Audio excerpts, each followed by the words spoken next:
अस्सलाम वालेकुम, क्या हाल है जनाब आप सबका। उम्मीद करती हूँ सब ठीक होंगे। अल्लाह पाक सबको अपने हिफ्ज़ ईमान में रखे। तो आज मैं आपको शर्ट की कटिंग बताने जा रही हूँ। इंशाल्लाह अगर आप मेरे बताए हुए तरीके से शर्ट की कटिंग करोगे, आर्म होल की कटिंग करोगे, तो आपका गला कभी भी पीछे नहीं जाएगा, कंधे में या इधर बाजू के नीचे सिलवट नहीं आएगी। तो स्टार्ट करते हैं। सबसे पहले हम लोगों ने अपनी लंबाई चौड़ाई लेनी है। तो चौड़ाई मेरी 23 इंच तैयार है, तो मैं 3 इंच का मार्जिन लेते हुए इसको 27 इंच पर कट कर लिया है। फ्रंट और बैक 27 इंच पर मैंने कटिंग इसकी की है और उसके बाद इसको मैंने फोल्ड कर लिया है। मैंने 3 इंच का मार्जिन इसलिए लिया है क्योंकि मैंने इसमें तरपाई करनी है। अगर आपको सिलाई लगानी है तो आप 1-1 इंच का मार्जिन लोगे, दोनों साइडों से टोटल 2 इंच मार्जिन आप ऐड करोगे।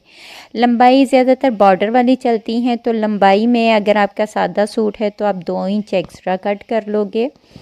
तो ये देखें, मैंने इस तरह से प्रेस करने के बाद अपनी फ्रंट बैक अलग अलग फ़ोल्ड करके रखी है। आप भी अलग अलग अपनी फ्रंट और बैक फ़ोल्ड करके रखोगे।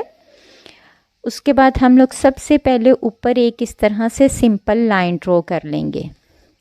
ये इसलिए है कि अगर हमारी कहीं पर भी कोई अरेब है या कपड़ा कम ज़्यादा है तो वो बैलेंस हो जाएगा, ठीक है। उसके बाद हम लोगों ने अपने कंधे की लंबाई निकालनी है, जो ज़्यादातर 7.5 पर चलती है। अगर आप स्लिम स्मार्ट हैं तो आप 7.5 पर ही रखोगे। और मेन चीज़, ये शर्ट्स जिनकी है वो 40 प्लस हैं। अगर आप 40 प्लस हो तो आप ये 8 इंच से कम का कंधा नहीं लोगे, ठीक है। हम लोग 8 इंच का कंधा लेंगे। अगर आप 40 प्लस नहीं हो तो फिर आप 7.5 इंच का कंधा लोगे। ये चीज़ बहुत ज़्यादा मैटर करती है, ठीक है, क्योंकि 40 के बाद हमारी बॉडी की चेंज हो जाती है, काफ़ी हमारी फिटिंग भी चेंज होती है।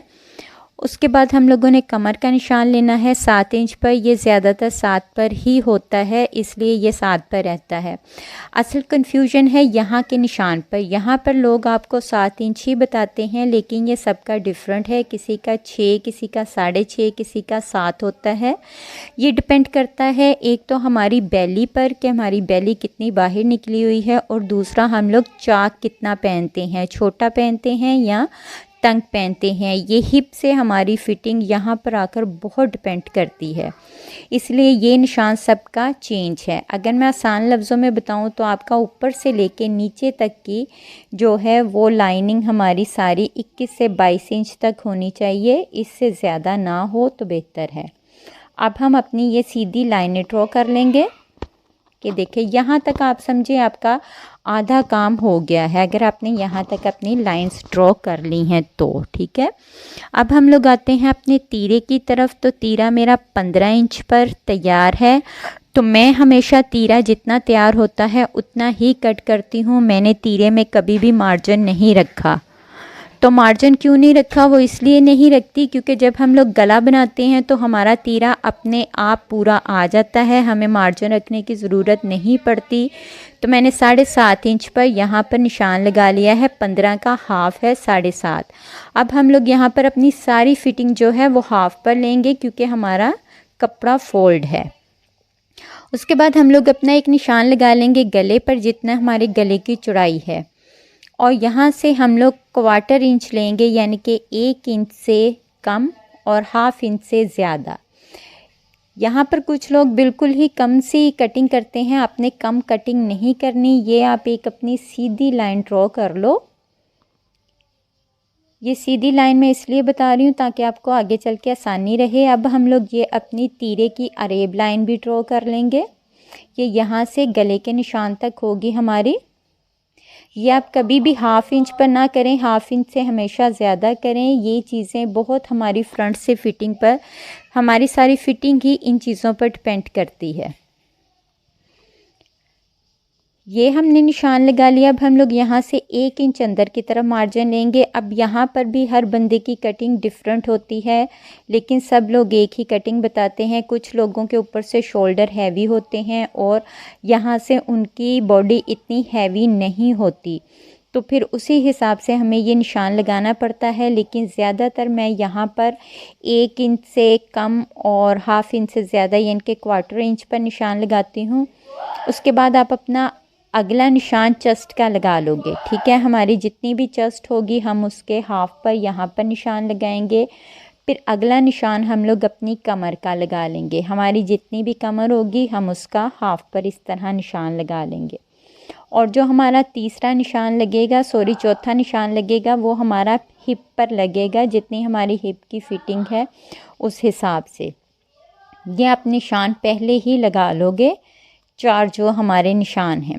उसके बाद हम लोग अपनी फिटिंग की सिलाइयों के निशान लगा लेंगे और अपने कंधे की कटिंग कर लेंगे। तो ये देखें, ये आपने बिल्कुल इस तरह सीधी कभी भी नहीं लगानी। ये मैं आपको एक सीधी भी लगा के बताती हूँ। ये इस तरह आप नहीं लगाओगे, यहाँ से तकरीबन आपका 1 इंच तक सीधी लाइन आनी चाहिए। आप शुरू से ही ऊपर से ही आपकी तिरछी लाइन नहीं होगी। यहाँ से 1 इंच सीधी करने के बाद हम लोग हल्की सी गोल शेप में ये लाइन लगाएंगे। हमारी फिटिंग की जो सिलाई होती है वो हल्की सी गोलाई में हम लोग लगाएंगे, बिल्कुल सीधी नहीं होगी। अब यहाँ से हिप तक हमारी जो लाइन है वो भी मैं आपको बता देती हूँ, वो भी इस तरह सीधी नहीं होगी, ठीक है। इस तरह से हमारी शर्ट के कॉर्नर निकल आते हैं चाक वाली साइड से। ये भी हम लोग इस तरह हल्की गुलाई में लाकर 1 इंच पर बिल्कुल सीधी कर देंगे। यहाँ पर हमारा ऊपर से 1 इंच सीधी लाइन आनी चाहिए और नीचे हिप वाली साइड से भी हमारी तकरीबन 1 इंच या 1 इंच से थोड़ा सा कम सीधी हो। ये होती है हमारी सही फिटिंग की सिलाइयाँ, ठीक है। बिल्कुल सीधी आप नहीं करेंगे। अगर आप बहुत स्मार्ट हो फिर आपकी चल जाती हैं, लेकिन अगर आप फिटिंग में शर्ट पहन रहे हो और आप 40 प्लस हो या आपका जिस्म जो है वो जैसे होता है थुलथुला सा उस तरह का है, फिर आपको फिटिंग का बहुत ध्यान रखना पड़ता है। अब हम लोग अपनी बैक साइड का जो कंधा है वो ड्रॉ कर लेंगे। वो इस तरह से सिंपल हमारी चेस्ट की जो लाइन है वहाँ तक आना चाहिए। ये देखिए, ऊपर से तकरीबन 1-1.5 इंच छोड़ते हुए हम लोग अपनी गुलाई शुरू कर देंगे। आप देख रहे हो निशान बिल्कुल वाज़िया हो रहा है। अब आते हैं हम लोग अपनी फ्रंट की कटिंग की तरफ। ये इस तरह हमने जो 1 इंच का मार्क लगाया था उसके ऊपर ये हम लाइन लगाएंगे। ये लाइन लगाने के बाद हमने इसकी गुलाई देनी है। अब मैं आपको गुलाई का बिल्कुल आसान तरीका बताती हूँ। या तो आप अंदाज़े से सेंटर से गुलाई करनी शुरू कर लो, वो भी आपका तरीका ठीक होगा, ठीक है। यहाँ से आप सेंटर अपना लो और उसकी गुलाई बनानी शुरू कर दो। हमारी ये जो लाइन है इसके, ठीक है, सबसे बेहतर यही है आप इस तरह से अपना पैमाना रखो, इसके सेंटर में एक निशान लगाओ इस तरह से, और आप अपनी यहाँ से गुलाई निकालनी शुरू कर दो। ऊपर से हमारी स्ट्रेट जैसे अरेब लाइन आ रही है वैसे ही है। दूसरा तरीका ये है, आप नीचे से ऊपर की तरफ पैमाना रखें और इधर से आप 2.5 या 3 इंच पर देख लें। दोनों में थोड़ा सा ही फ़र्क आ रहा है, लेकिन दोनों से ही आपकी कटिंग ठीक आएगी।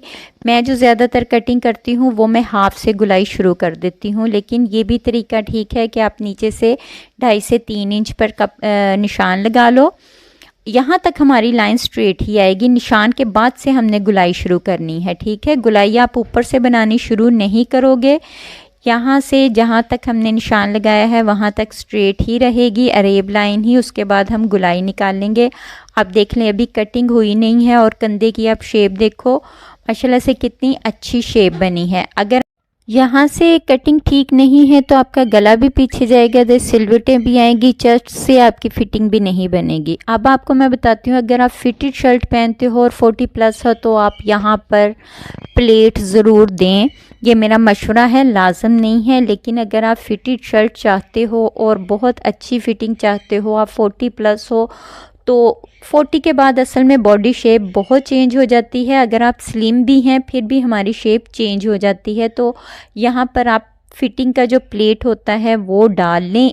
आप डालने के बाद ख़ुद आप कहोगे कि फ़िटिंग इतनी प्यारी आई है, फिर आप अपनी हर शर्ट में ये प्लेट ज़रूर डालोगे। बाकी ये ऑप्शनल है अगर आप डालना चाहो तो।